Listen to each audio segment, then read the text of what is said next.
Chris? Good, good. Yeah. I'm glad the year's over. As good as the year was, I'm glad it's over so that we can get going again and Yeah, I have a good break and then start again fresh and yeah, some fresh ideas, some new ideas, and push on. yeah. How are you? I'm good, yeah. Again, I think like you say, the break's been well appreciated. I found this year's quite tough. Two as well. Two on the balance as well. Yeah, I think it's just obviously you think a lot of sports, you have this build up towards an age on, don't you? Like take boxing and say you do like a 8, 10, 12 week camp, and then you sort of have a rest, and then also you don't do it again for a bit. Whereas with the way the calendar sits, it's like you have to do that for WSKA, and then you can't really have that relaxation. You've got to. There wasn't even a week really, was there? It was a couple of days. Yeah, we should back to Swan to home. I think the Grandslam's like 2 weeks later. So yeah, I didn't mind that though because I think that kept the momentum going. You know, it's sometimes if there's nothing and then like you've got to get everyone rebuilt back up for the couple of weeks, you know, for a month or whatever, and then it's Europeans where that's because there was a couple of competitions. You had like you said, the Grand Slam, and then not long after that there was the you couldn't afford to rest. No, I suppose. Whereas you had to maybe be the Grand Slam wasn't there, especially 5 weeks. That was like half the Northern region, so.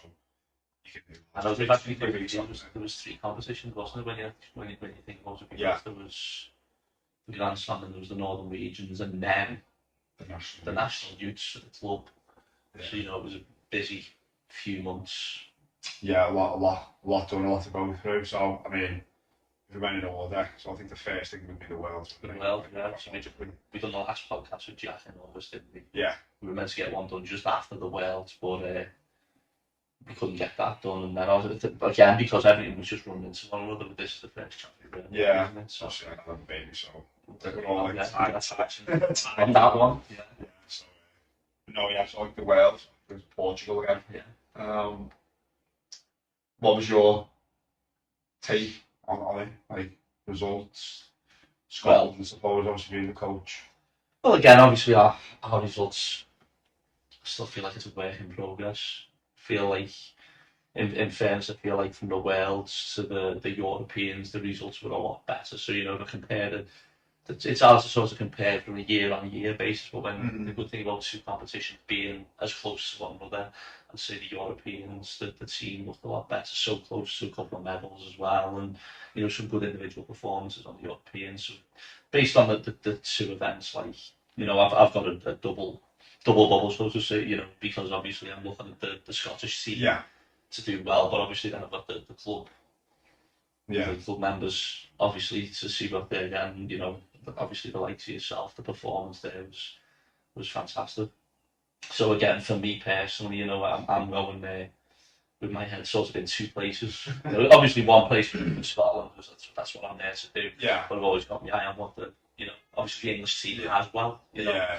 But, you watch everything anyway, don't you? Even like you focus on whatever your task at hand is, but you see a lot of other stuff like. And the events are always very good, aren't they? I mean, to be honest, I've always. I think if you're not enjoying the World Championships and the European Championships at that level, then Karate is not for you, is it? But I've always enjoyed the events, to be honest with you. And again, with you winning the event was a special moment, and then obviously the England team won the team event, was a double for yourself. You know, to bring that back to the club, for people to see that, and especially the performance as well. I mean, a few people asked me about the performance of yourself, and I know you're humble enough to say, you know, to play it down a little bit, but I wouldn't do that. I mean, the amount of people I spoke to after the events, and everyone was actually just in awe of that performance. I mean, I'll be honest now, at world level, you get into the last 4, so you win it last year. Personally, I always knew it was going to be hard to win it again. To do a World Championship once is hard. To do it twice is hard, but then to do it 2 years underwater, to win it 3 times, you know, that takes something special. But I do believe that personally, from what we've seen that day, it was because again, watching the Czech lad in the semi-final, I think he beat Jonathan Malone, didn't he? And I thought, you know, to beat him, you've got to have something something very, very good about you because I rated him very, very highly as well. We were talking about it with the Europeans where we how strong he is mentally, physically. You know, obviously, I don't know his name, sorry, but you know, watching him, he uses everything very, very well. And I was thinking in the final it's going to be a tough final. And to be fair, I wouldn't say it wasn't a tough final, but it was a complete one-sided masterclass. And everyone I think who's seen that was watching it going, yeah, what we've just seen there was something absolutely special. That's from my opinion, but quite a few people are saying the same thing on the day. And I've watched it back on YouTube, and the more I watch it and looking at it, the analysing and going, I don't think there's a single part of that performance that just didn't go exactly as it needed to. Yeah, I'm probably the best in the fourth at WSKA, to be fair. So, like I say, it went obviously fine. Well, it can go, I don't want to say easy, that's the wrong way of putting it, but like everything sort of fell into place. Managed their own tactics right, did things at the right time. Spoke quite a few bonds. There's not a lot of footage of it at the minute. I'm kind of hoping like some of this, other than obviously the semi-finals and the finals. I mean, it's the thing as well, and we just said that you scored a lot of points, scored a lot of hit ons, but you know, we've got to go on notes here and say as well that no one actually scored on you on the day as well. No. And to be fair, you know, if you do that at one event, if you do that at a regional event and no one scores on you, you've done pretty well that day because of the nature of how points are scored. You know, to do that is good, but to do it at a world events. And again, it was a dominant performance, and you know, I remember seeing the rounds throughout, and a lot of it was about being smart on the area as well. Mm-hmm. I think there was one particular instance. I can't remember who it was you were fighting, but they just stopped. Was it this championship? Yeah, I think they come to Portuguese lad. Yeah, he just stopped, expecting the fight just to stop. Yeah, and he just finished them. Oh yeah, but Game over. a couple of times we come together and the referee's like, oh, you know, next split, we've done it again, and we're there, and it kind of broke, and I looked across at the referee, and he was looking at me, so I was like, I didn't play, I was like, okay. And to be fair, you've got to have them moments as well. You've got to have them moments of smartness, you know, to be smart in that instance and say, well, I need to capitalise on this, because on another day, if they capitalise on that, it's game over. Oh, yeah, 100%. And I think, you know, you've got to be absolutely on the ball all the time in them instances. So I think personally, you know, even when I look at things like that, I would say your peak probably, your training went well. Yeah. The training was good throughout. You know, as you know what we do in the club anyway. Yeah. It's pretty free reign in that sort of session where everyone's getting better because everyone's got that free reign to train themselves and sort of do what they're doing. And I'm sort of there going, right, okay, let's you know, we don't work on any specific, so to speak. We might work, like we've said this before, it's scenario work, because again, it's the scenario work where you're going to have to build on your experience as opposed to, you know, we all know to throw kicks, we all know to throw punches. But again, I think, you know, even little instances like, you know, you're a few seconds away from, you know, getting a draw or whatever, you know, can you use them 6, 7, 8 seconds to get that last point, or, you know, finish the fight when it needs finishing, find that opening. And again, like I said, I think everything that day, I was seeing them rounds and things to yourself, you know, that's where you've got to be on the ball. You can do exactly the same as, like I said, that Portuguese lad where he just stopped. Yeah. If you just stop, you know, you're giving him another option there, you know, to get something back in the next half of the fight or whatever. Yeah. Whereas, you know, that fight's finished, done. Yeah. And you've got to be like that sometimes. You've got to be like that all the time. And again, like I said, when I think back to that performance, and I would certainly say it's probably the best performance I've seen at that level. You know, I can't think of any where everything clicked, everything worked, sort of, like you just said, dropped into place at the right time. Yeah. I mean, I think all year, I don't just sound to myself really do well quite a lot, but all year, last four really, I thought I was good at the nationals. Can't remember the first Grandslam. Like the second Grandslam was tough. Did the job, it was tough, and I think the Europeans were quite similar. That was hard. Had to fight like really quite a few tough draws, to be fair. And grind through that one, whereas sometimes everything just is in place. And I think there's also just a number of people that the reality is if everything's in place for probably 5 or 6 people when you're internationally. If everything works full and perfectly, they're probably not going to get beat. Well, this is the thing. I mean, it would, we say this very loosely. It would have took something more special again to maybe when the Europeans had dominated the Wales. But my opinion is very, very simple. If you can win the Wales the way you won it, but then win the Europeans the same year the way you won that, which I thought was personally in a very different manner. Yeah, it was a grind out. I suppose the Wales, like we said, everything that day sort of clicked into place, which brought out the best. I believe the best performance we've seen. I would say the Europeans, there was lots of different factors. And I think we have to say, we have to say there is different factors. You just had the babies to be born. Maybe preparation, maybe slightly different, even in the way you rest. They rest different. But then we go into the championship. You're the champion of the world.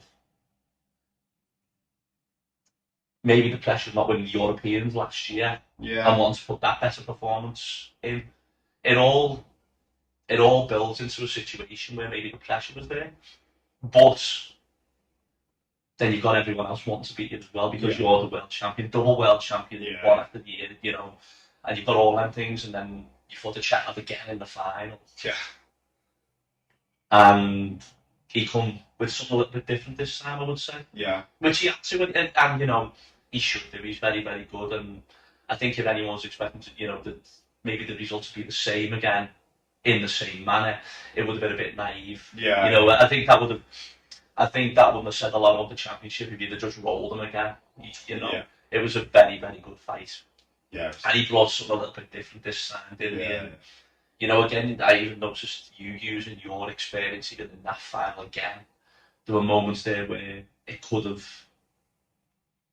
maybe in trouble he hit with a particularly heavy shot, and instead of you just getting straight back up, that could have been the difference. If you'd have just got straight back up, a little bit dazed, a little bit all, he could have scored again and that fight's over. But that experience thing, I thought, where you I don't know if we could have got straight back up. Well, the thing is, it was a hard shot.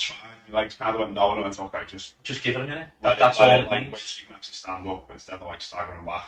I mean, he still got it, which rightly so. And you know what? I agree with that. Yeah. Because sometimes, you can look at things and say it's a heavy shot, but we're talking about two heavyweights. Excessively heavy. Exactly. It's two heavyweight men coming together. It's bound to have some power, and I think we've got to accept that. And I think sometimes, if we're going to give warnings for that, I think then we've lost the art of what we do as well. Yeah. But again, you done everything right. I mean, I've heard this so many times by, good parents when, on the edge of the air, they see the kid get it, and, it's the kid spring up. I've heard parents before go, just stay down, just relax a minute, just get your breath back and get your, even if the points have gone against you, you've got to do the right things to get yourself back into that sort of 100% level, bang to go again. And I think you've done that so well. And I think that, I know this is a little bit of a different, situation, but, you kicked him in the head, he went down, got up.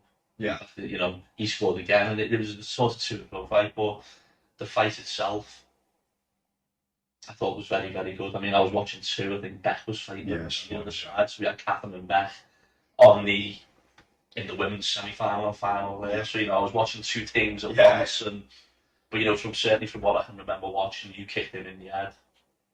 And again, a similar thing, he went. Yeah, he did. He went. But again, the right decisions come through because, as I said, it doesn't mean, because the powerful shots, doesn't mean they weren't controlled. Yeah. At the end of the day, if you're hitting someone and they're hitting you, there should be an evidence of there's got to be something behind it. Yeah. Even when it's controlled. Yeah, I think they do allow a little bit more in the finals anyway. As they should as well. Yeah. I mean, how many times you've been victim of that as well, haven't you? Where you've been disqualified in the final because just maybe some slightly soft. Yeah. Maybe we won't go to on that one, but at the same time, in a world European final, it does need to be. Yeah, and just decisive. It needs to. You want to see a win won as opposed to. Sort of gifted. No, yeah, 100%. You know. Yeah, 100%. Like, yeah, it was tough. The Europeans, I think. We were just looking at me draw. But yeah, some people don't like looking dry. I look that way. Very much a visualise. Someone's machine. I start like imagining beating everybody. You can't obviously, within reason, work out, okay, this would be the second fight, and that goes the way they would expect, and work your way through. And I think before I fought got to the medals, first round, Francesco from Italy, who I fought in the World final back in 2017, so world medalist. Portuguese lad Vitor, European medalist, at least once, but maybe more. The next two weren't too bad, and then I had to fight, obviously, John all over. Just to get into That was another good fight. That was one of them situations where I managed to get over and watch that fight. And I personally think he won anyway. Yeah. I don't think it should have been as close as 2 flags each for down to the referee to make the decision. That was my opinion. I mean, I'm probably going to say that as well, though. You know, there's probably a lot of Belgian people who are going to say that and say, well, I think he won that, you know. So, but, you know, if you're going to go on the rules of how it should be scored, you know, you've done a lot more in the 5 minutes. Yeah. Well, I spoke to the referee, like I did saying at our party, and he said that. So obviously, he said, when he said you have to make the decision, he said, well, she was weighing it up, and he said, like, Jonathan probably did more in the first bit, but the rules are the second, so you're meant to look at that foot, and like you did more, so that's why I went. And do you know what, I think that cool, that suits me. And that's the thing, you know, you have to agree with that. Maybe I wouldn't agree with that if it was the other way around, but at the same time, when it goes in your favour. Yeah. And again, was it one of them fights where you could have easily said, can we have another minute? It possibly probably was. It probably was. But at the same time, I'm sort of glad they never. We'll go with it, especially if it's the win. If you get the loss, you're just thinking, well, we could have had a little bit there, but it was a kick on the buzz. All kinds. I definitely something. I mean, even that fight, even watching that fight, even though it was a situation where it was referee's decision, that fight would have easily been the final. That was a very good fight. It's been a final. We've made him a four Europeans final.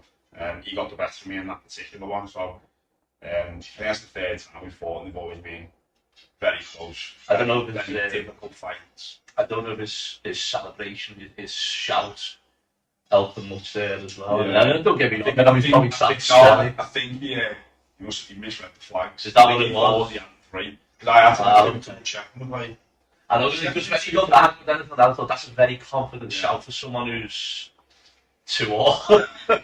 when he got given, I do like him though. Yeah, no, I do like him. He's a good lad. Like you know, he fights hard, but he both ways, win and lose. He does it well, doesn't he? Yeah, I will. You know, he does it well. He's a really good lad, isn't he? It's just tough to fight. He's not someone that. It's not something you'd pick out. So who do you want to fight? You definitely. Yeah, you want to save him to the later rounds, don't you? You don't want him in the first round. The Europeans. No, just he probably come up black and blue. I mean, I did that. I was not stressing that. I come on and move me legs, but he'd say the same thing, though, wouldn't he? I think a lot of people would try to sweep so like big, tall calf from here to here with black and blue, lump on this one on me hip from I don't even know what. You know, considering what we do is sort of one full point. Yeah. You come away with all sorts of little injuries here, there, and everywhere. Knocks and bumps. Yeah, you check through the ringer. But yeah, it was like you say, two very different forms, and obviously even the team is very different. Like at WSKA, we were absolutely on fire. Like, just annihilated everybody. Since they think we were 4-1, 4-1, 4-1, 5-0. But then yeah, it just wasn't to be. Portugal was really difficult to fight. To be fair. Portugal always seems to go in with a very tactical mindset, don't they? I think they try and avoid certainly one usually yourself and Ethan. And that's no disrespect to whoever's 3, 4 and 5, but yeah, they always bottom low. They switched it up this time and say for ESKA. Because I think at WSKA, I think that's what they tried to do, and it just like last year, and it totally just didn't work. We ended up winning 5-0 in the final, but yeah, I think they tried something a little different, sort of put maybe one or two of the better fighters earlier in.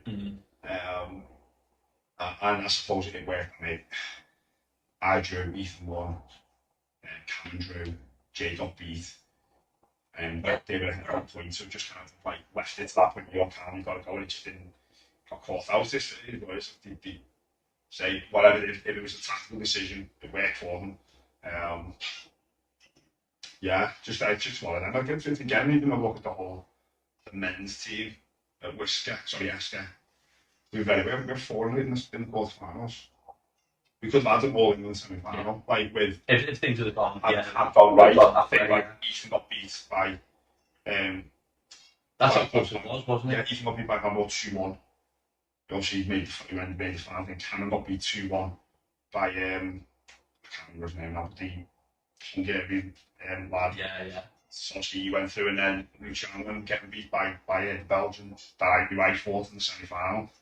And like every fight, Luciano, I remember watching. I think I've seen a couple of his fights. I think he was on the same area. It was either Graham or Andrew. I think he was on the same. Probably. Oh no, he was at whatever area it was. I think he had his massive, and then he had.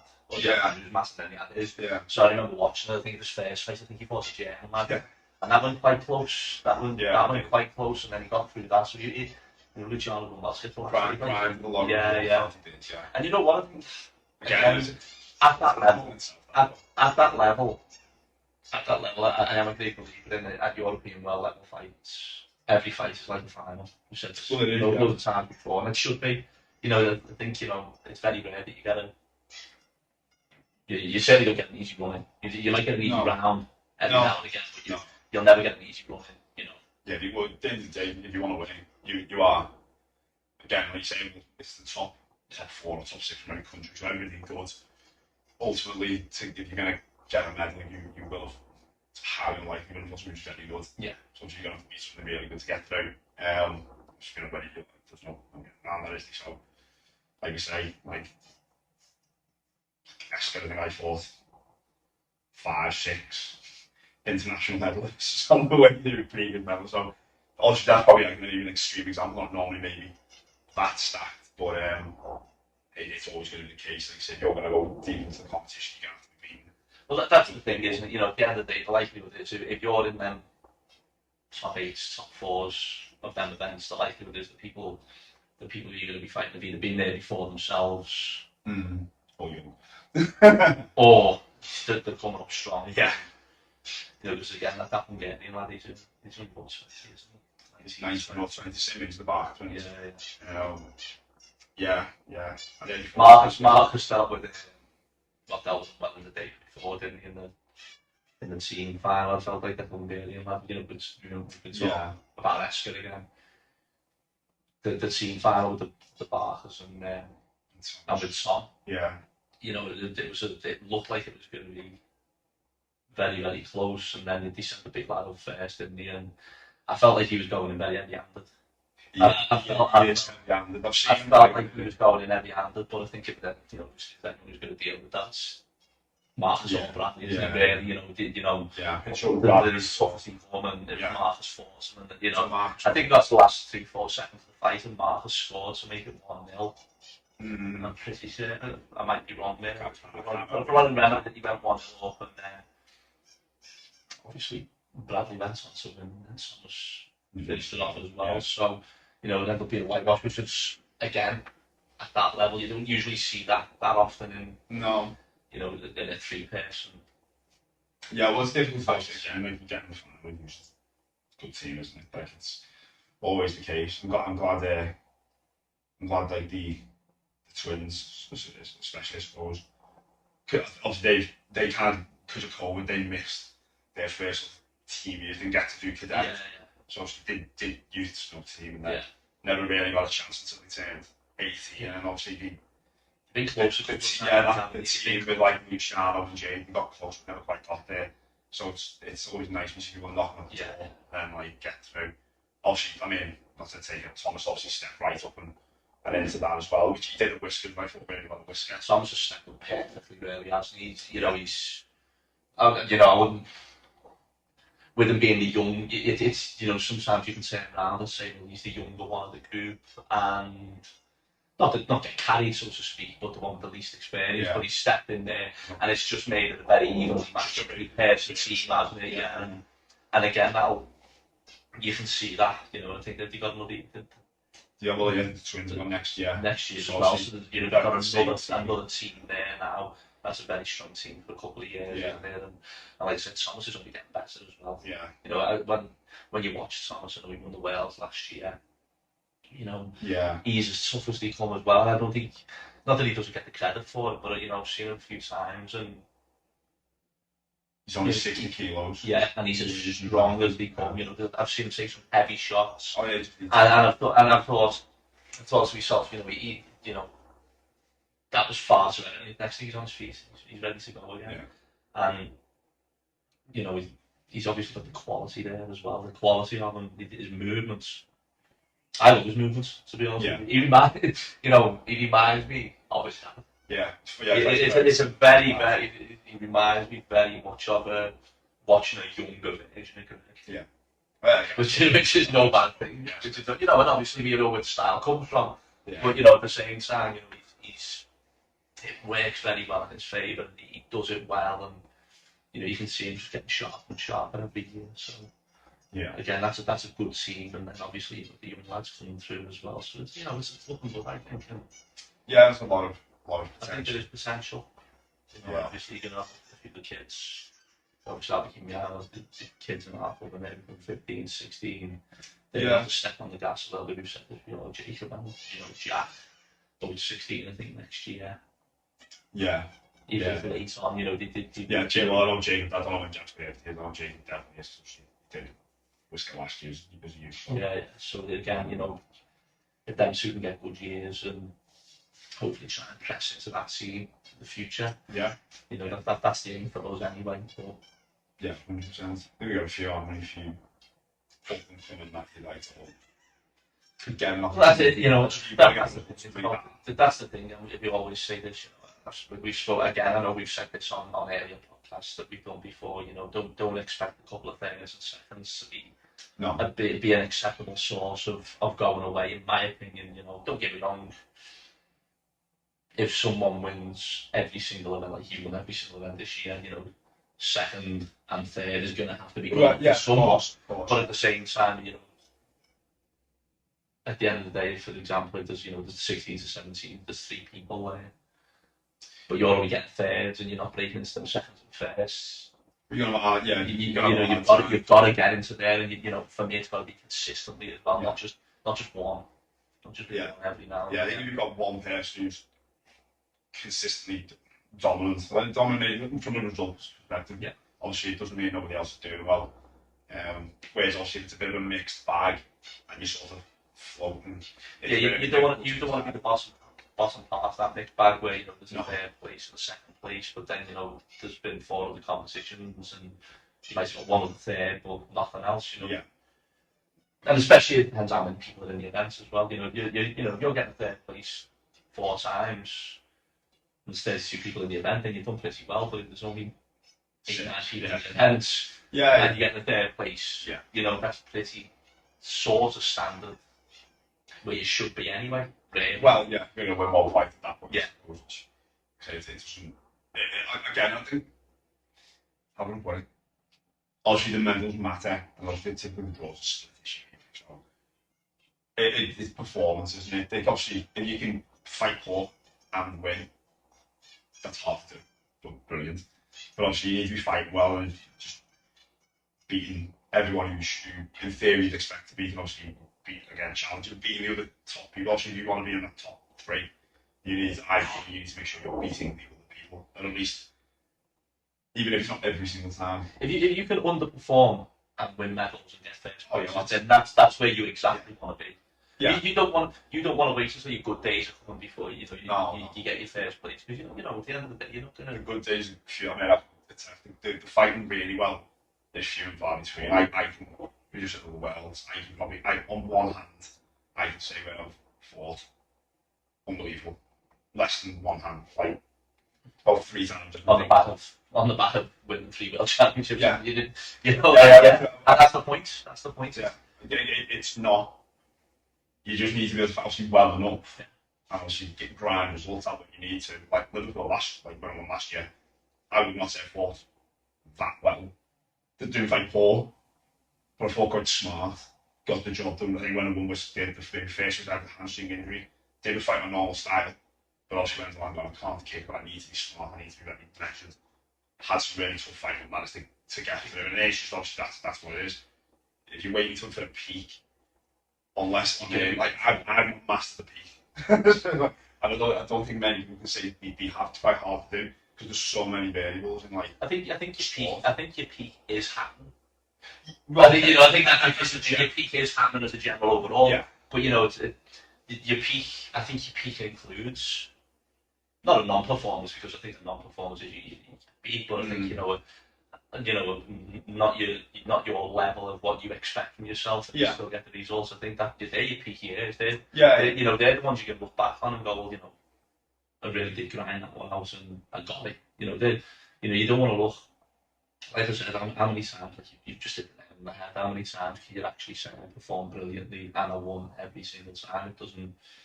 There's times when you can always go, even the Wales, I suppose you could turn around and say, even in that, they may, if you look back and dissect it completely, there may be something you can do slightly even better again, and so forth. Yeah, I looked that straight away. She watched the video on YouTube and was like, oh, well, you didn't find out properly. I was like, but that's what it's about, isn't it? Forget the performance, yeah. Let's see what we can do. Nobody hit me. Nobody laid the glove on me, but no, this could be better. To be fair, unless you win in every fight by like 8 bonds and that's cleaning people out, which that's what these, the other, I'm a great believer in it, obviously. If you sit there and you go, well, I won that, so now I'm the best, and that's the end. That will be the end. Yeah. Because the other person, because there's someone else watching it. But obviously, fought that, like, say, the Czech bad one. One fight to the next, 2 months later. He come at it very different. Both of them looked the same, but the fight was completely different. Like in terms of like how it was approached from his perspective as well. So that's quite happy. To be honest, do you know what? And saying that, I wouldn't even say he performed. I wouldn't even say he performed badly in the world final. Clearly, he never. He got so well. It's just that obviously in that final, you measured everything as well as it could have been, and I don't think he ever got the chance to get going. And I even think back to the last few seconds of the fight, and I think he accepted that. I think you were 3-0, and you just put your leg up as you say, you come in, you get hit this round your head. And I remember he just put his hands down, he just nodded his head, and I was like, fair play. Yeah. But the good thing is he come back, and like I said, he performed. I was watching him, he was on the same sheet as Andrew Lenny, and I was watching him perform, and Andrew gave him a good fight. Andrew gave him a very, very good fight, and I think, in hindsight, I probably could have said something a little bit different. And we were learning as we were going on in that fight. We were looking at that fight, and I think what happened is we gave him maybe a little bit too much respect. Obviously, we'd seen him at the Worlds, realised his capability. I'm not saying that they could have easily beat him, but at the same time, maybe a little bit too much respect. And then what happened is, obviously, as we started to press on the fight, because we had to press on, that's when he started picking his shots, and that, that's showing his quality as well. But again, like I said, to get that result on the day, like I said, when you weren't firing and all cylinders, and he's coming at you with something completely different again, I thought was magnificent. And you go into the girls as well, the girls as well. I mean, Beth, Addy couldn't fight in the team the next day.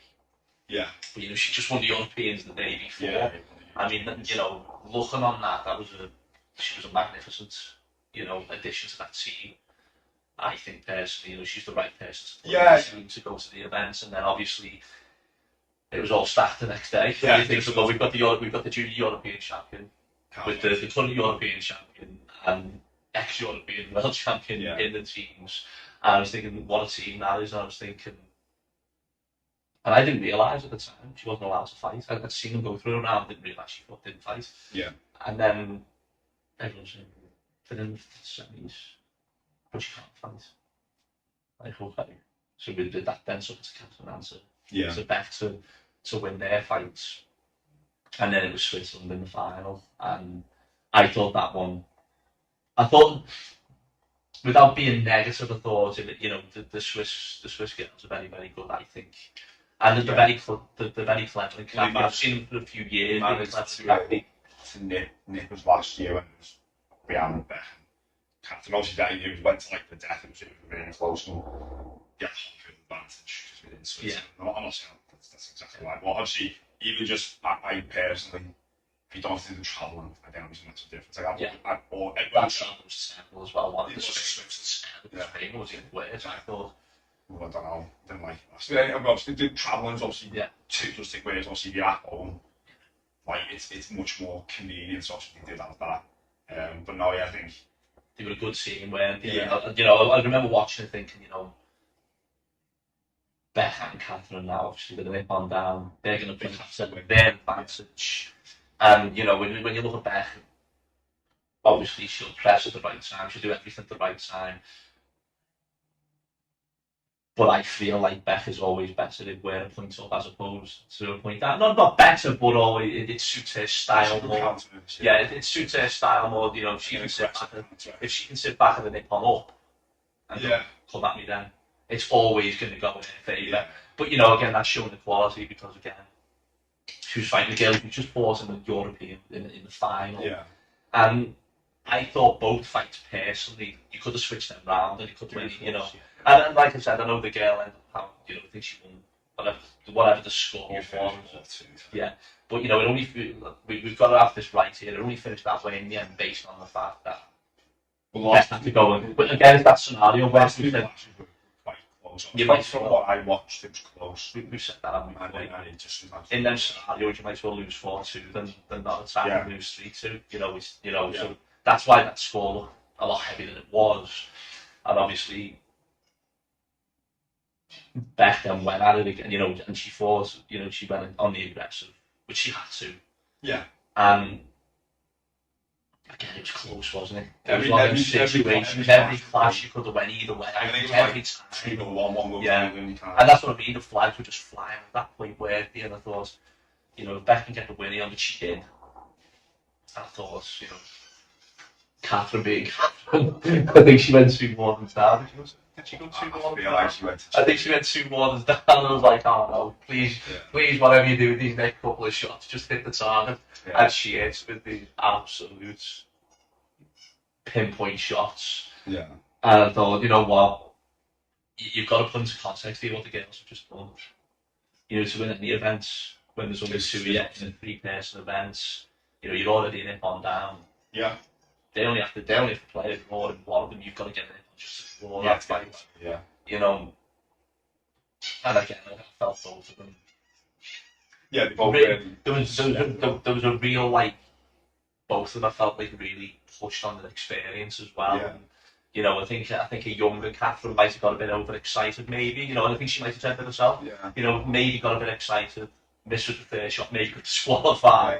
Maybe put it through. Yeah. I even said realistically, if she'd have been fighting and we'd had the first fight, on paper we'd look at it with 3v3, she'd have probably had me a draw or two, because she'll get the job done. Which usually, obviously, again, you look at that and go, that makes sense. Just done the final. You want to get the way. A draw's a good result against somebody at that point, and obviously, if your team's strong, which obviously it is. Sometimes that doesn't work out, whereas actually being forced to do actually you're going to have to win. Yeah. Because if you don't, it's over. That's what I loved about that final. It was one of them situations where it was sort of what, everything we know about Beck and how his style of fighting is, and someone's we're taking all that away from you now against the person you've just been beat by. Yeah. Mentally that's a hard step to overcome. Mm-hmm. And again, that quality is just going, okay, let's have it then. Yeah. And you're just stepping up and trying to come at it. She was disappointed to know, which it's understandable.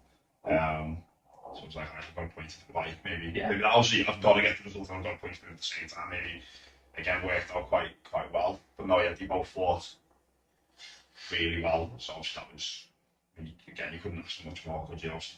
Second and third individually, won the team with 2 fighters from the get-go, obviously, because Rebecca was injured from the day before, and we didn't have another person who could step in. So the next one, Eleanor, she's too young.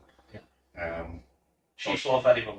She did, yeah, she did. Again, I feel with Eleanor, she's knocking on the door every single time. Every time you watch her, she seems to be improving. Yeah. Just a little bit more every time. Just a little bit more. And you can see the experience getting better with that.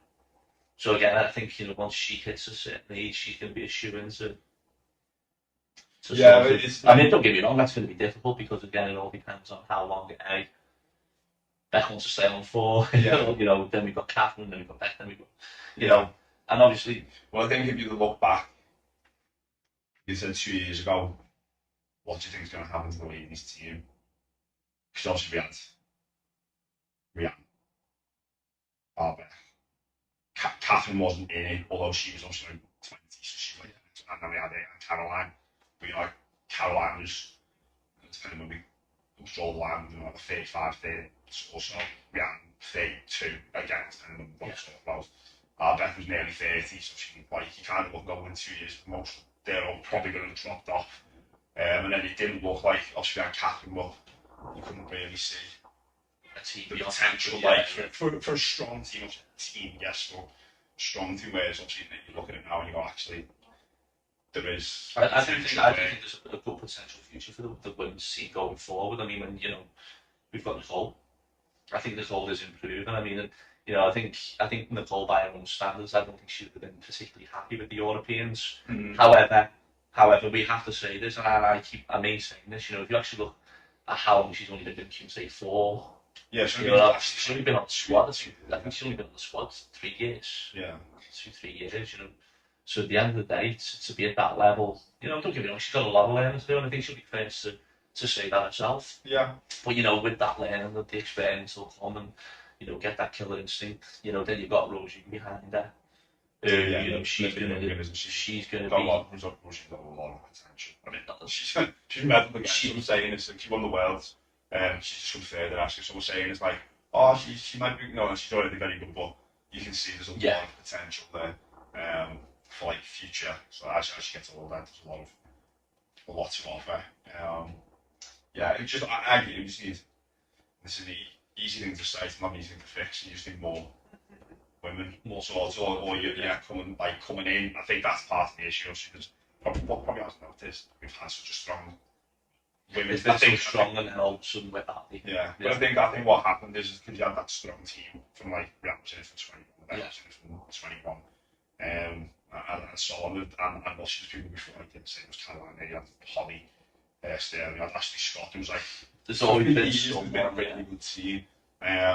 Vicky Mullane as well. Yeah, but it goes back as always can. You can keep reeling all these people off that just kept going into that team and making that team strong. Yeah, because I think obviously sometimes we look at well, they'll retire soon, so then a slot opens up. Yeah. Whereas I think what recently happened because you had.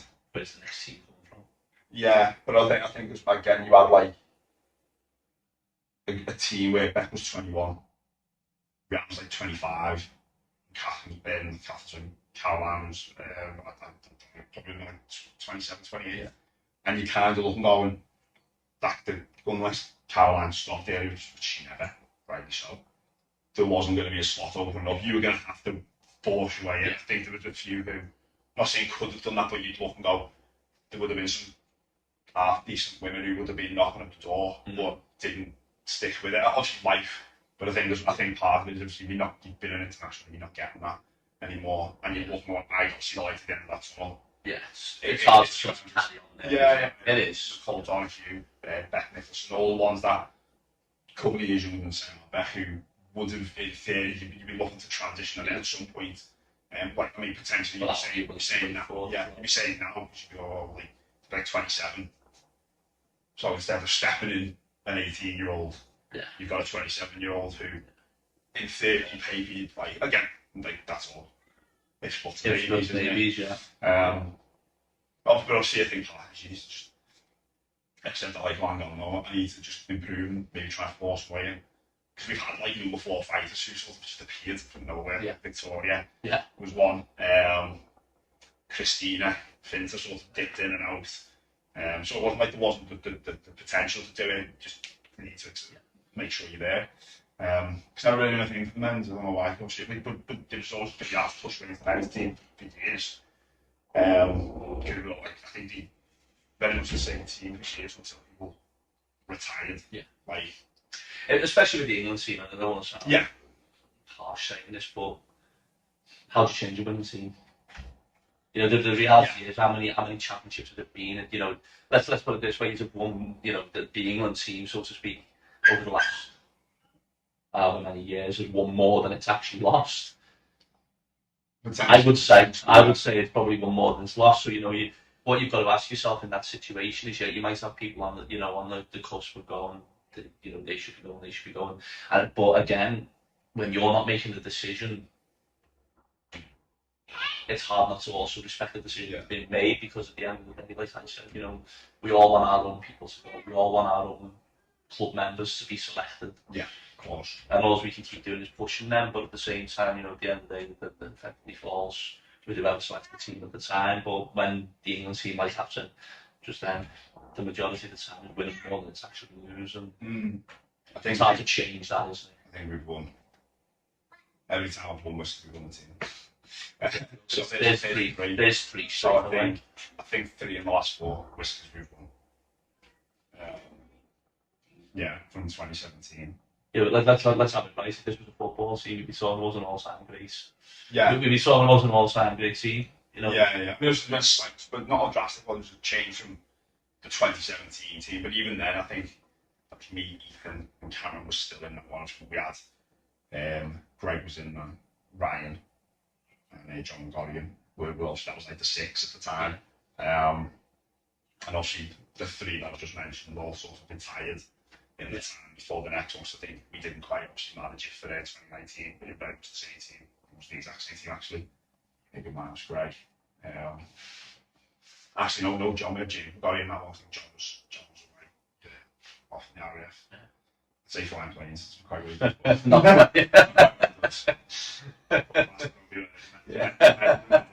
So we're doing obviously whatever he's doing out there, but yeah, you're right. Yeah, it's going to be. It's hard to sort of look at a team that's won X, Y, and like again, you go back. That's just like sort of the more recent ones. But it was the same back when like you were in the team. It was the big strong team that did well.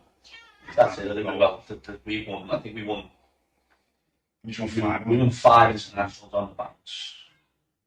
So it was 7, 2 and 7, 1 and 8, and 2 and 09. Yeah. And I was injured for the Europeans in 09, so obviously John McGowan come into that, but he was only a junior at the time. Yeah. Probably had Ryan as well, yeah. So he probably had no right to win that event and still won it. I think that was the strength of that team at the time. That was the depth of the team as well. Yeah. You know, again, that team didn't really change much.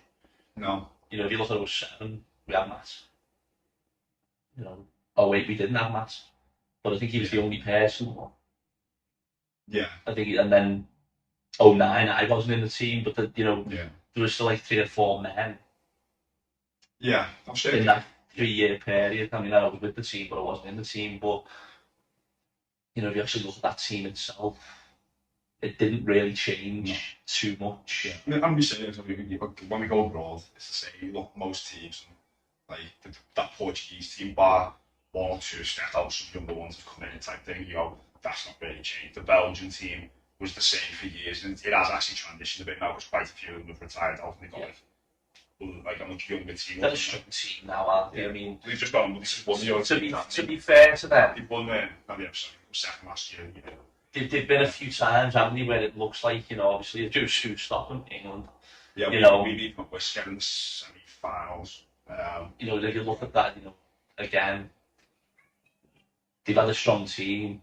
Or they've had, to be honest, they've always had a decently, strong I team. can never think of a time we fought them. Other than maybe WSKA last year, this year where we did, like, all the results worked for us. Every time we fought them, it's always basically been to the wire. Mm-hmm. Like, you did win 3-2, and it's like really, 2-1 or whatever it is. Like, it's just really challenging. But obviously they've had a number of really good fighters for quite a while. They've got quite a few good young ones who've come through. Obviously again, COVID's made a big change, but it didn't make a big change. Like, oh, that person with this person now. I like the coaching setup that they've got going on as well. I mean, obviously, you know, I'm lucky to be part of the Scottish setup. You know, John and Greg are part of the English setup now, but they're, you know, obviously they're doing a similar thing with Christoph and with yeah. So you know, and again, these are all people who I've competed with in the past. You know, those two were probably 3-4 years ago. Yeah. Like I've fought against them. Yeah. Both. Well, I fought against Victor in 2003, 20 years ago. As juniors. Yeah, I think I fought Victor in 2016 in the 2-4 Belgium team. Yeah. Me and him He had a good, strong career and been here long. Yeah. Yeah, he did. Yeah, like obviously, remember I didn't obviously know who he was. He was a couple of years old, and then you don't, and then like I think it was around 2010, 2011. He had like a really good.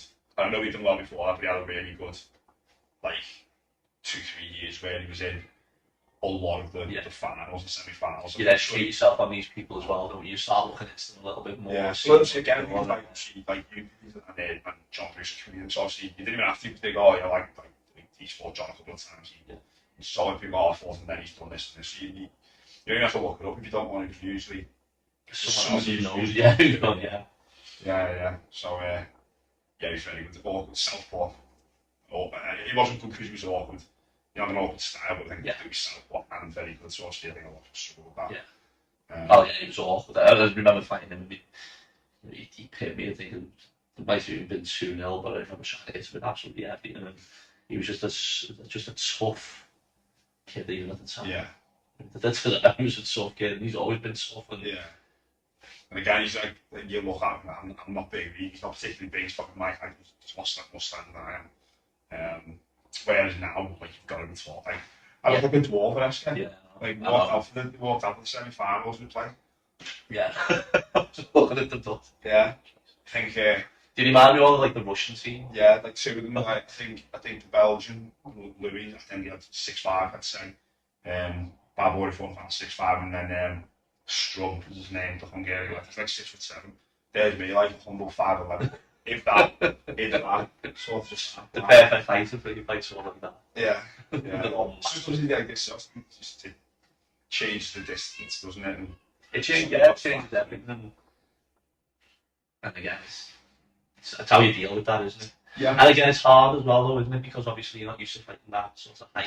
We don't have a lot of really tall people. Like, obviously, Cameron's probably the tallest. But there's quite a drop, really. Like, a lot of our team of 6 size. We're all about 6 foot there and thereabouts. And all the junior lads are the same. We're all, like, again, just under, just over. But there's never been a massive, like, even like they say outside of Cameron, what Jamie got him 6'2". But it's not a 6'2" to 6'5", big. Yeah. Like, someone's 3 inches tall, man, you're another 3 inches. Wow.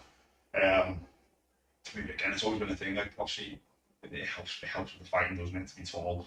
I think obviously that rangy fight, but I think to be honest with you, if someone said to me like he would rather fight someone 6 inches taller than you or 6 inches smaller, you know which one I'm picking all day. That's just how it is. But yeah, it was again both events were really good. Yeah, like I said, the standard never drops. I've never been to a Europeans and a Worlds and gone. It's just not the same as, you know, the standard is always there. You know, even if the numbers just dropping slightly, like I said, obviously I'm in a very privileged position now where it was like coaches meeting, congress and stuff like that, and you get a bit more of an insight into the statistics of the events and stuff like that, and it's slowly keeping back up to the numbers it was, and which is a good thing. Yeah. You know, post-COVID, you always had that sort of drop-off because, you know, obviously lots of teams couldn't afford to go, but then you've got the Russian team who can't go at the moment, you know, and obviously they had a huge team, so the numbers, you know, you get a little insight into that, and it's always quite interesting stuff, and you know, like I said, the standard never ever, even if the numbers are slightly lower, the standard never ever drops. Like you said, I think like we said about the women's team, saying like the men's team, there's Russian football, it's the same everywhere, just so a team might not be as big, but the reality is, it's not They've still got the top liners. They're just going to bring the best people. They're still going to win the top liners. You know, at the end of the day, I don't think I've ever seen it. You know, like I said, the Portuguese team take massive numbers, but you actually look at the quality of them all. They're all very good. Yeah. You know, the thing is, again, they do very, very well. Didn't you know, and again, like the dominant. that's strength in numbers. Yeah, the Casa seems to be going their favour quite a lot, doesn't it? And I'm not saying it shouldn't. You know, I think that when you actually look at the majority of them, they're very, very good, aren't they? Yeah, like the lad who won the men's, he's won a couple now. Yeah. I think he's won.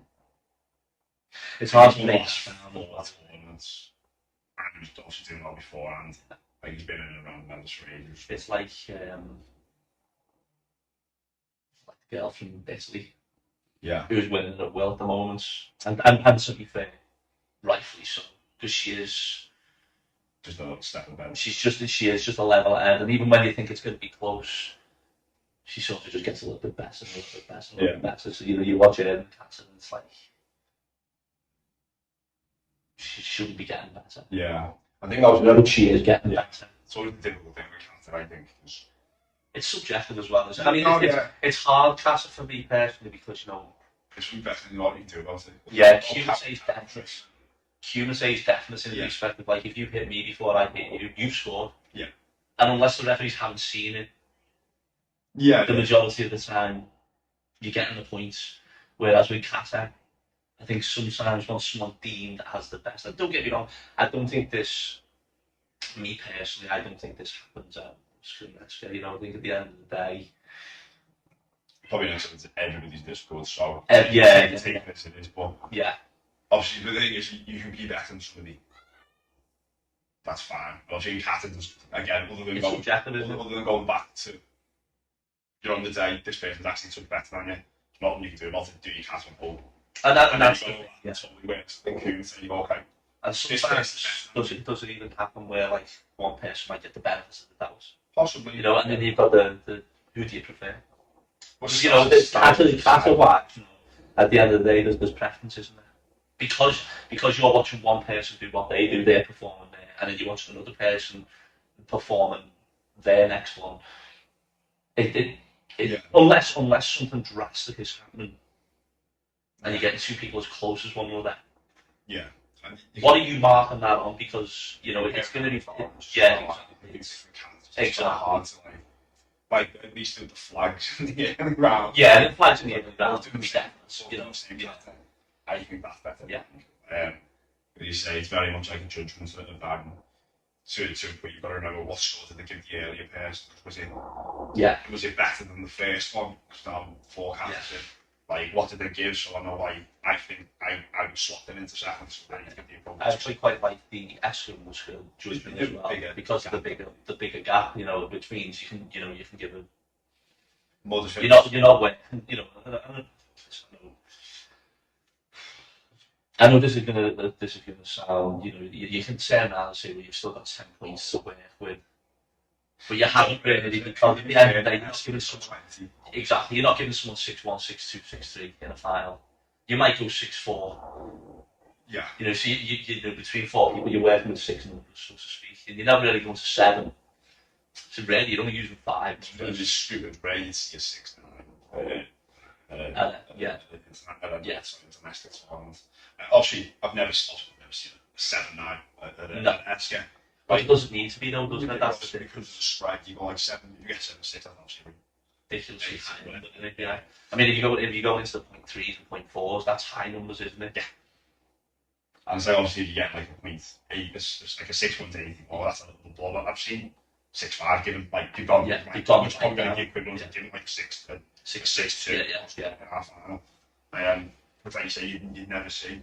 And it's like, and I think I'd have to ask somebody who like Jimmy, I don't know, Gary Alford, somebody who does it, like what the expectations. Obviously, we can't go level 5 or 6-5 is average.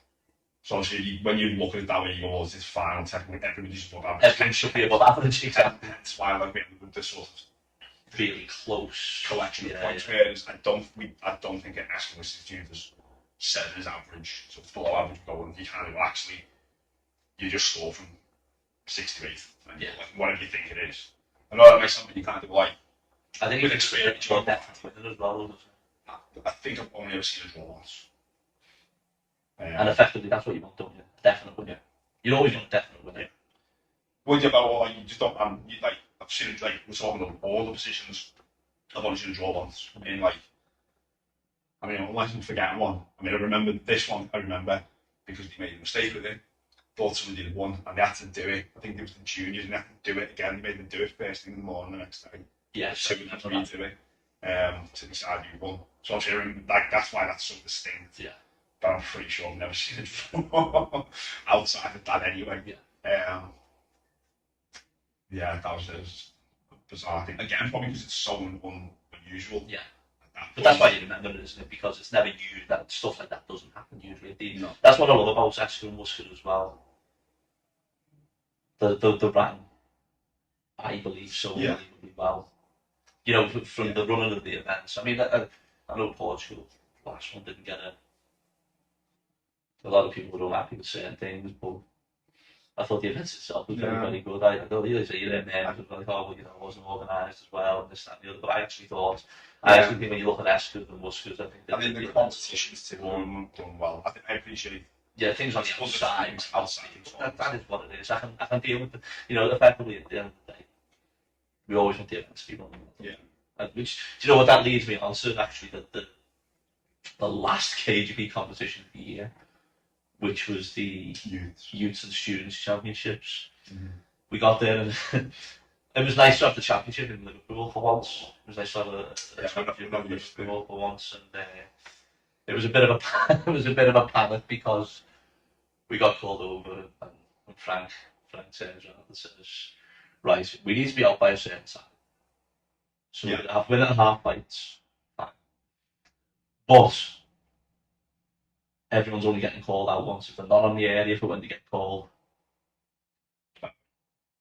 yeah." And I was like, well, that's fine. But I've put 60 kids in this fence. So now my heads fell off. I'm trying to find it. And the first kid they get called out, and he's not on the area. And I'm looking around, going, where's this kid? And I'm looking around, I'm running around the area, I'm trying to find this kid, thinking it's his first time as well. I'm thinking I definitely don't want him to have a bad experience. And I looked over in the corner, he was with his dad, and he was like, I don't think I want to do it. I was like, okay, fair enough. As long as you haven't missed the event, then that's fine. But no, one thing I have to say is I think on that day, the KUGB ran the event very, very, very well. Yeah. You know, they had the odds stacked against them. It could have been easier to turn around and say, we'll just cancel it this year. Yeah. But I think with all the cancelled events we've had, especially over the last few years with COVID, and you know, they got let down on a venue. But yeah, I was going to say, it's not like their fault. They booked a venue for a date, and then the venue double booked it. So then we're like, oh well, they weren't like, well, for whatever reason, they prioritised. No, I actually think the tightness of the event worked well as well, because it was just one thing after another was going on. The event, you know, the next one was going on, the next one was going on, and then we had the finals. And to be honest, I thought it was a busy event as well, because when you put the Students' Championship with the National Youths, and I think as well, you know, KUGB would have put a big team in, like we put a big team in. So I'd say the numbers have gone.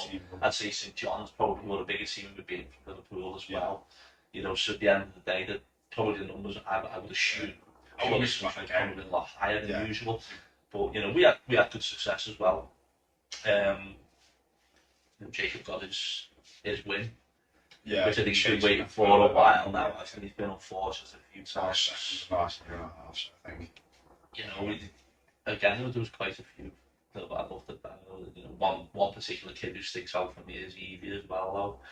Though Evie won the Tatami on human. So you know, she's been doing well for quite a long time. She's been doing well for a while now. Yeah. But you know, you can actually see how she trains, the extras she trains. She's putting all the components together to be successful, which is exactly what, you know, from a club point of view, is exactly what we want. Yeah, it's a nice one. It was eighth, something like that. Exactly. Yeah, so obviously, like, it's usually quite difficult to be quite put together.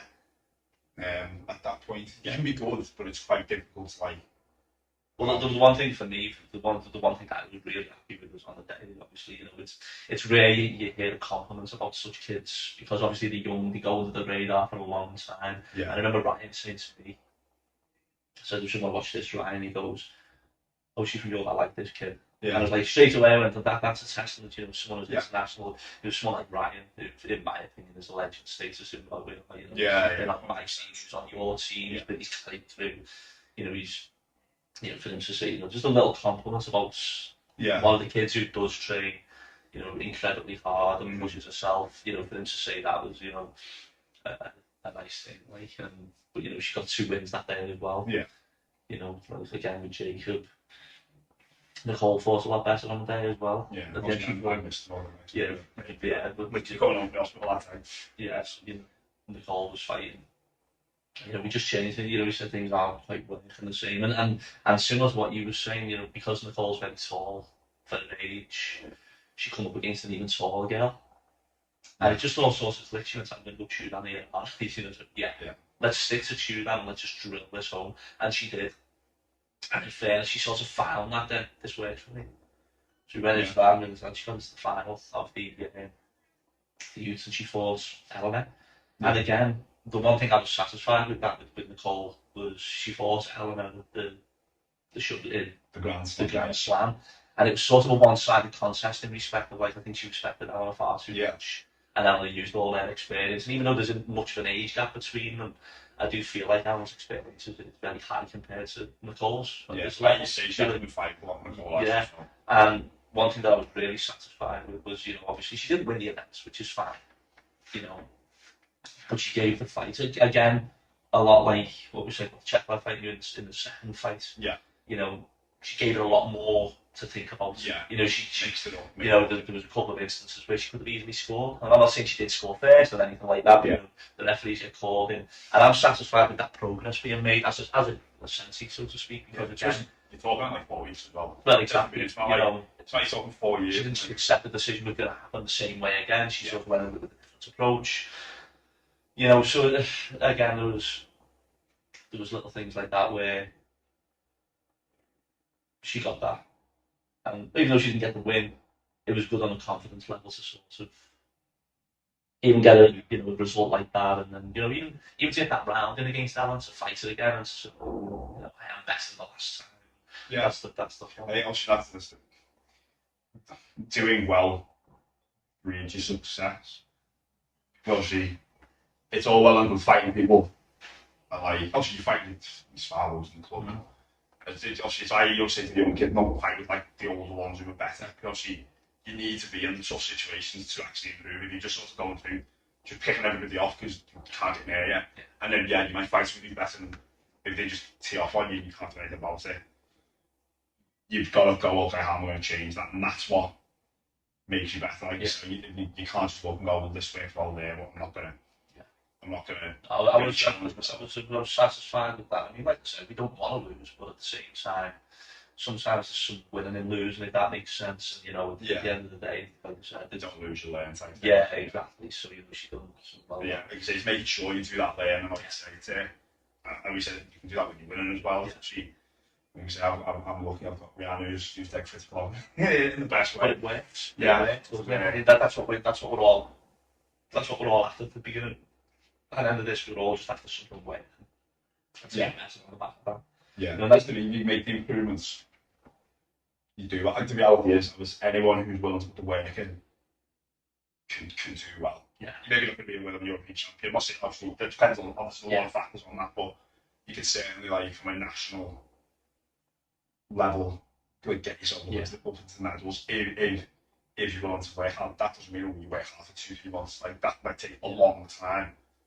But it's just like you said, I think the key thing is just identifying the appropriate improvements. Obviously, you look at a 10-year-old and there's a lot you could obviously do better. Yeah. Because obviously the technique's not where it needs to eventually. Yeah. But obviously, I think just then the correct incremental changes make a huge difference. And then, like you say, you can sort of usually see it in the results. You maybe don't win, but it's a lot more competitive. And I think as long as an instructor, and hopefully the student sees that you'll get. I remember we had with Sean Mills when he first come to Herwood, and he was a fighter, but he wasn't like as polished as he needed to be. And well, she'd buy the results from coming sort of you're seeing over the year, sort of just minor incremental changes. Sort of went from like fight he'd lose to fight he'd win against people who would maybe be his level. Yeah. So instead of like it being 50-50, he started winning those, and then it was okay. There's the people who are at the top, who find like Bryce and Luciano at the time, who beat him, and then you go, and then it was like the next time it was really tight, and then he ended up, I think he won 1 or 2 tournaments that year in the end. And then Chris, I think when he did get picked from ESKA, I think his head fell off, but it really wasn't the right time for him to be picked. That's the thing. I think, you know, and like he turned 16, got a job, and there's there's obviously a lot more to it than that. But again, I think sometimes it's trying to. We've said it before. There's no entitlement to go unless you think you've won everything. I think that's the problem now. I think that's and I'm saying it's a problem because I do think it's a problem. For certain people, just because you feel like you've had a good year, or you know, doesn't necessarily mean you're at that level yet. And don't get me wrong, I know you've got to get the experience, so on. So I get that, but there's a lot more to it than just going, well, I've had a good year, I won't be picked. Yeah. Well, I was having 2 good years. You know, at the end of the day, we wouldn't even be having these conversations about certain kids now if this was 10 years ago when there was no 14 to 15. Yeah. You know, at the end of the day, the 14 to 15 was brought in just 10 years ago. But, you know, if you go back 15 years, there was no such thing as 14 to 15. No. So, you know, this, and what I do feel like is that the disappointments has heightened a lot, because I think 14, 15s, and I say that category because I think that's where a lot of the disappointment comes in. You know, everyone thinks, oh, well, I've had a good year. You know, there's a 14 to 15-year-old. Yeah, there might be a 14 to 15-year-old event. We get that. But at the same time, when the team's got to be picked, we're not going to leave a senior team out. No one's going to leave a senior team out. I'd say 14 to 15-year-olds at that, you know, that level. I think the key word is team, because obviously every age has a team event, so you do get that. So especially from the KUGB days, you get that double wiggle. Yes, we're going to do the individual. If we have 3 people, or 2 in some of the younger category who obviously eligible to look at them, the youth kind of send them back. But you know, we can make a team, which is then another bite at the cherry. Yeah. And especially if you might look and you go, we've got 2 very good cadet lads, cadet girls. Say the third one's maybe not quite as strong, but they've got the potential to be there, and we've now got a full team. So we're going to go with that. Whereas, nothing something we don't. The youth don't go. What you do is just you've got to be clinical at that level, and this is, you know, this is the argument. I have to say this. You know, if you look at the one under 16 who's going is Rogine, she's won absolutely everything. Domestic. There is no debating that she shouldn't be going. And, you know, she has to go. Well, I looked at that. She has to go. End the stories.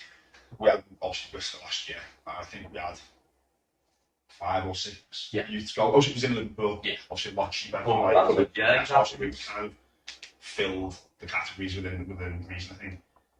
Obviously, ESKA way more expensive. Switzerland way more expensive.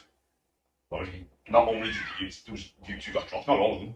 Cadet lads got dropped. Basically, I think of what basically happened is when I looked at that team selection, went based off which that the team to pick. Yeah. Because we had cadets who did well, they went. Yeah. The cadet lads team didn't do well. They didn't go. Thomas that went because he won. So I can't complain about that. And then again, you looked at the youths. None of the lads. I think some of them did okay. They got through a couple of rounds, but Rogine come second. Yeah, remember I think second. And third. They went away. You're like, well, the decision is based off. The decision is effectively based at the end of the day. They performed. And one thing we have to say as well, and I will say this right now, keep going back to this one, doing okay is sometimes just not good enough. You know, doing okay is sometimes just not good enough. Yeah, and you know, at the end of the day, I don't ever want to be looking at an England team and thinking they'll do okay. From the club point of view, I want to see a team going away that has the potential to win the events. Yeah, it's not for me. That's the expectation. Really. For me, the expectation needs to be I am going to win that championship. Yeah. And even if you've got an outsider's chance, you have to go in with that mentality. I am going to win this championship. For me personally, that you know, I don't think.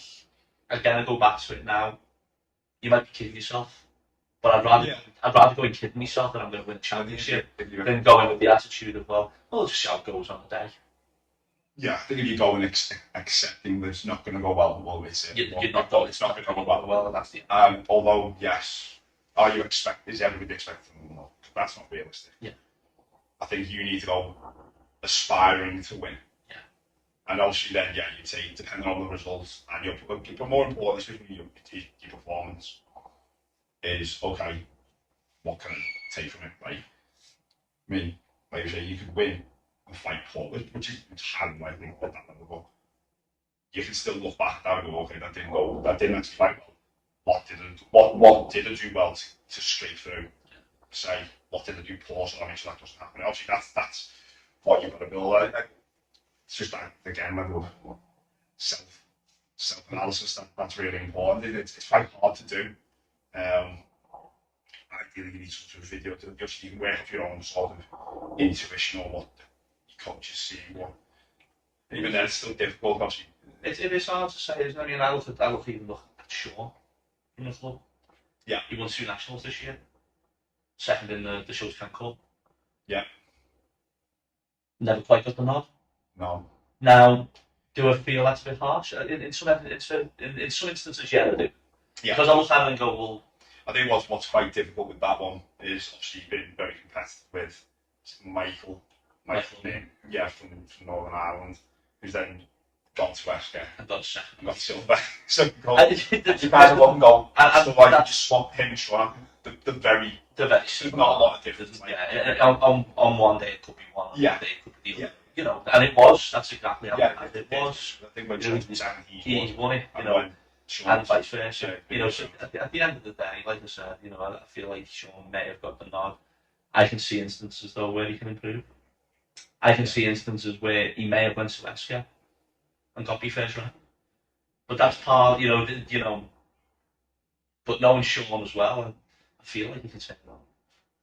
I feel like he's got a where like he's got into like we've seen that in the northern region. We've seen that in the northern region. So instead of drowning, we actually fought. Yeah, he actually took a good result out. So yeah, that was his first Cuban saving as well. So you know, in hindsight, you know, when you think about Sean, who's predominantly captain, he's had a good couple of Cuban savings. Also, you know, don't get me wrong. I know he's 14, 15, pushing the under 5'5". But you know, at the same time, like he's in the category he should be in. I personally think that it should be age range. That's my opinion. I think if we want to fall in line with ESKA and Worcester, I think it should be age range. You know, 10 to 11, 12 to 13, 14 to 15. I've had arguments before where I think there should be an 8 to 9. No, yeah. You know, especially with the way of the world now. You know, you go to bootcamp events.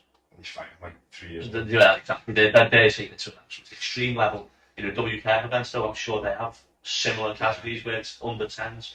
You know, I think. Pretty sure they just, yeah, especially now as well. I think, you know, when I look at the Cuban save events at Worcester and ESKA, it's 14 to 15.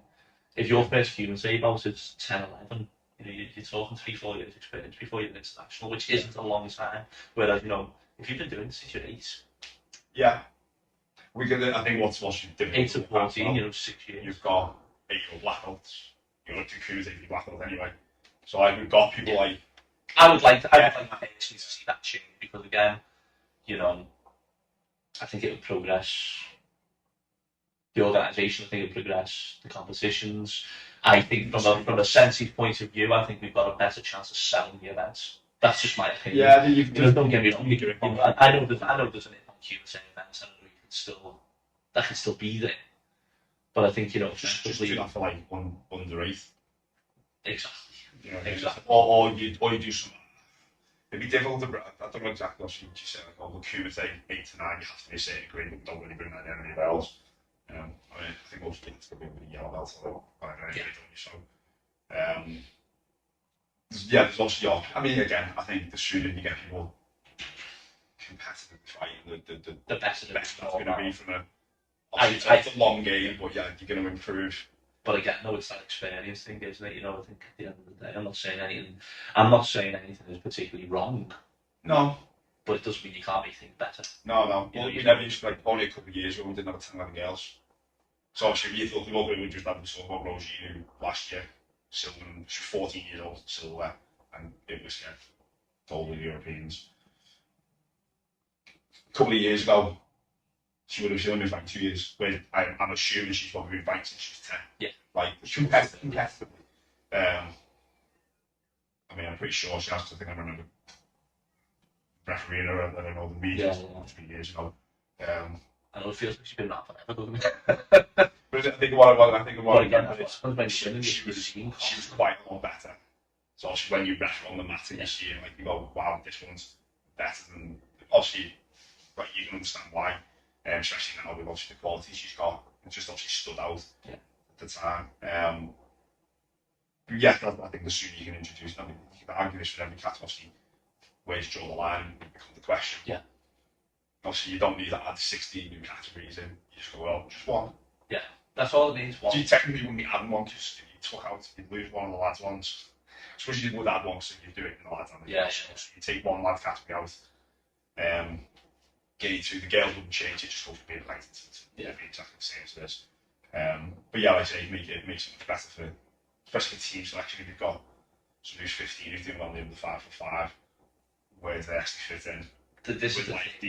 With the taller. And again, and I will say this as well, you know, at the end of the day, it's historical. It's historically sort of there. Anyone who's been in the under 5-for-5 and they've gone to ESKA, they've struggled. It's as simple as that. You know, I'm not saying they haven't been good enough, but what I am saying, you know, is at the same time. They could actually still be in the top 3, but it's just they're not used to fighting tall people. Exactly. So ultimately, you fight someone who's 6 foot tall. Yeah. You then are like, I've got to. Although you might do training, but you're not used to competing against that. Yeah. And it is a big difference. And like we just said before, you look at the average height of someone, and you know, best singles, you know. Yeah. They're not under 5-for-5. No. But on maybe. You know, even the young categories, like even the young ones. Some of the cadet lads, I'm like, they were older than me.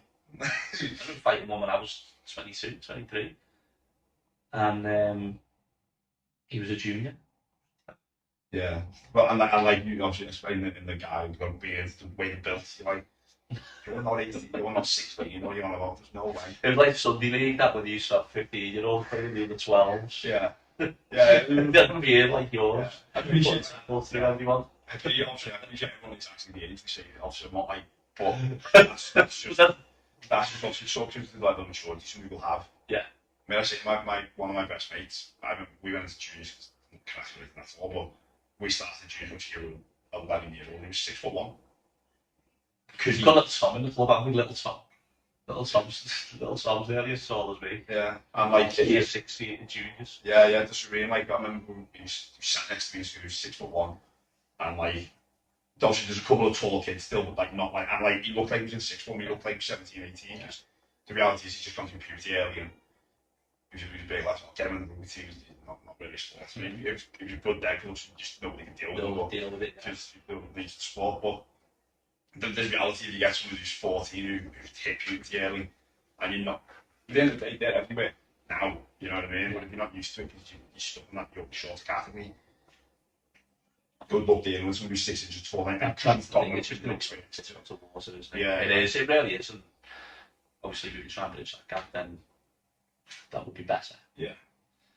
So I think, we'll wrap up on a second, just anything 2024, any major insights? I mean, obviously, there's the usual calendar, no WSKA this time. No WSKA, yeah. Just ESKA in Portugal quite Portugal again, so it's Portugal this year. And then Portugal next year, I think. It's in Portugal next 2 years. It is. I think it's going to go. It's in Portugal. Southport. Isn't that the Algarve in one of the years? I think it's 2025. Yeah. And we're in Spain again for the WSKA.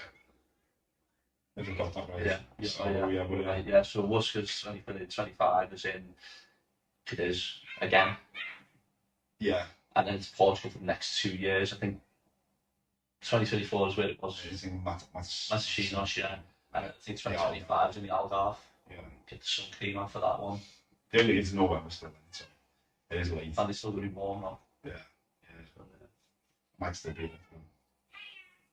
Truth is yours on that one. So yeah, 2024. I don't know. It's more of the same, really, isn't it?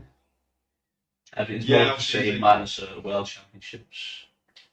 Yeah, I don't think there's anything drastic obviously with your great fifth man. Yeah. I have to get working for that now.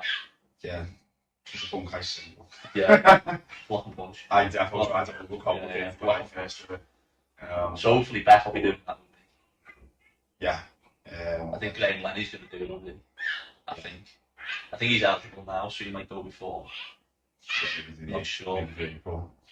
But then obviously we have to get Robertson, Catherine sorted as well. So it's a busy year. We're getting a busy year for the club regardless. So you know what's going on, isn't it? Yeah. And then any courses that we're looking for, we'll see. Yeah. I know I'm doing Dublin again in March. Yeah, so obviously we shall see. So I think we'll wrap up with like an hour and a half thing. So nice long one. Yeah. All the best, everyone. Yeah. Good luck for 2024. Yeah. I hope you're in a nice Christmas. Yeah. Happy New Year. See you all soon.